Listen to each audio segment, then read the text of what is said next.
My in-laws demanded that we hand over our house to my sister-in-law because otherwise she and her kids would be homeless, even if it meant making my own kids homeless. Posted by you/throw that asterisk. Throwaway for obvious reasons. This happened 2 nights ago, and I'm still feeling some type of way about it. Background: my 30F husband, 32M, has a younger sister, 25F, who is currently going through a divorce with 4 children. My husband and I also have 4 children. We live on a very quiet country back road in our little town, with his family being the only other residents on the road. Both of his sisters, their families, and his parents all live within walking distance of our house. My husband and I have been married for 7 years and have 4 young children. He bought the land we live on from his parents when he was 18, and when we got married, we built a house on it. We designed our house with a big family in mind and intended for it to be our forever home. Moving or looking elsewhere has never been a consideration. My sister-in-law is struggling, to say the least. She was in a very toxic relationship with her ex, contributing just as much to the toxicity as he did. He filed for divorce, moved out, and left their 4 kids with her. 2 nights ago, my mother-in-law called my husband and asked if we would come over for a chat.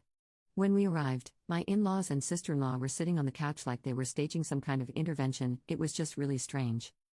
My mother-in-law didn't beat around the bush. She explained that my sister-in-law's ex was getting the house in the divorce and that she and the kids would be homeless within the month if we didn't give her our home. It honestly took me a second to comprehend what she had just said because it was so out of left field. My husband didn't need that second. He looked them dead in the eyes and simply said, "No." My in-laws started saying things like, "You guys don't need all that house, you guys can move into one of the new neighborhoods in town, and, you guys can just build a new house." I offered to open up our playroom and guest bedroom to them until they could find somewhere to live. We have air mattresses, and the guest room has a full bath, but apparently, that was not good enough. That's when we got up and left. As we walked out, they began yelling after us, saying we don't care about the children, that family helps family, and that we're being greedy and selfish, etc.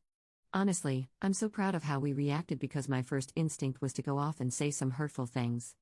Instead, we just went home, to our home. We love my sister-in-law's kids and obviously don't want them to be homeless, but they don't need my house at the expense of my own children and family. I don't see why my sister-in-law's family deserves my home. What about my kids?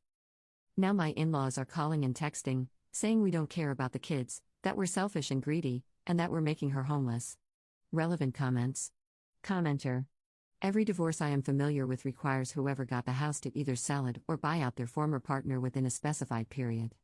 Unless your sister made 0 contributions to the mortgage or is receiving a payout, she has or will have money to find another place.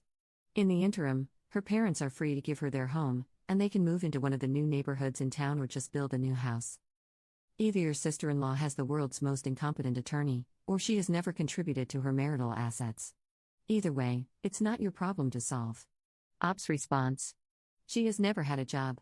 She was a stay-at-home mom during their marriage, and before that, she was just a stay-at-home daughter, so she definitely didn't contribute.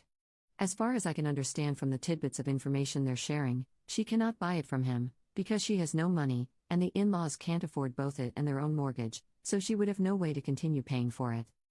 But yeah, they're more than welcome to give her their house and go buy another. Commenter 2. Do not let them into your home. As evident from your meeting, they feel entitled to your home and would conspire against you with other family members. Letting them in could create a myriad of issues, including them potentially trying to take over more of the space and even changing the locks. Ops response. My offer of the guest bedroom for my sister-in-law has been rescinded, full stop. The kids are still welcome because they are innocent in this, but as of right now, any of my husband's family over the age of 5 is not allowed through my front door. Commenter 3. Are they going to buy your husband out, or do they just expect you to move out of a 6-figure investment because his sister is bad at relationships and planning? Ops response. There was no offer to buy it or pay the mortgage, it was literally presented as us handing over the house and just going somewhere else. Neither my husband nor I thought there would be any compensation for it, we would still be expected to pay for it. Commenter 4. How is the ex getting the house if she's the one with the kids? Assuming they're his kids, that is. Ops response. The house is his, bought and paid for by him, without her contributing a cent, so that definitely factors in. But from my understanding, she can't buy him out because she has no money, and the in-laws can't or won't buy him out either. I'm also understanding that he is paying quite a pretty penny in child support, so I don't think she would get the house paid for by him and child support. She may have had to pick one or the other, and I can say with certainty that she would choose child support money. Update 6 days later. Putting this here because it wouldn't let me update the post body. So, as many of you, and myself, thought, my sister-in-law was lying about a lot. I'm not going to go into too much detail because it's seriously years' worth of lies, but my husband and I call the ex-brother-in-law, and we 100% fully believe everything he told us. He has no reason to lie to us and repeatedly said he just wants what's best for his kids, and is trying his best not to do anything that could possibly harm him in court. She lied about him getting the house, lied about how much she was going to get in child support, and lied about how often she would have her children.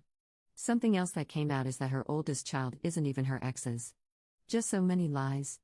We feel incredibly stupid, deceived, and disgusted, to be honest. We told my in-laws everything he had said, and they were upset to find out she had been lying, but they kind of doubled down, saying, she must have had a good reason, she's backed into a corner, she's really going through a tough time, and a bunch of other BS.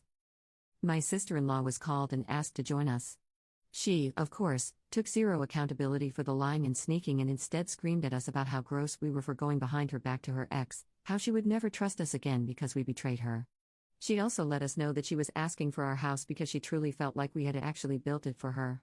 Our kids' rooms were how she would have designed them herself. She would love to cook in my kitchen. She loves my bathroom layout, basically. Everything about my house is how she would have built it herself, and she thinks I must have somehow known she would need a home in the future. At that point, I was just done, and so was my husband. You can't argue with backcrap crazy. We left to a whole lot of screaming about no longer being family and not expecting to see them again. Honestly, I think never seeing them again is the only way to go from here. It's been a crazy few days since then. We hired a friend of my husband's to put up a privacy fence around our entire property and added extra cameras to our security system. We also have a good family friend, a friend of our family, not my husband's, on the police force and let him know the situation, so he knows if he gets a call from us, it's serious. I think my sister-in-law believed she could have my house just because she loved it. That's kind of it. She wanted it, so she thought she deserved it. I guess she was either planning to sell her house at some point or maybe rent it out, I have no idea. I really don't think she had thought it all the way through. She just assumed that if she told us she was losing her house, we would feel obligated to help in the way she wanted. So, I hope this clears up some questions. I know I feel at peace with the situation.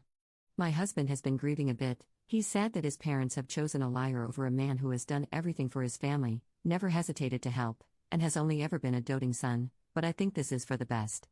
They don't treat him the way he deserves, and I'm glad to be rid of them. I'm sad for my kids and the situation this puts them in, but my family has enough love for everyone. Thank you to everyone who took the time to comment, message, give advice, and ask questions. Hopefully, you guys won't hear from me again. Relevant comments. Commenter. It's not even a surprise that the sister-in-law was lying. When I've said her ex-brother-in-law would have gotten the house in the divorce and that the kids would be homeless, that should have been an eye-opener because, unless there's proof of neglect or abuse of any kind, family courts wouldn't send children to stay with a parent facing homelessness. I can't believe the in-laws bought into their daughter's lies. The only true victim here is the oldest of the sister-in-law's kids since he or she is a product of her infidelity, and it sounds like the ex-brother-in-law, understandably, is angry about that. Commenter 2. The sister-in-law is the golden child, that's how.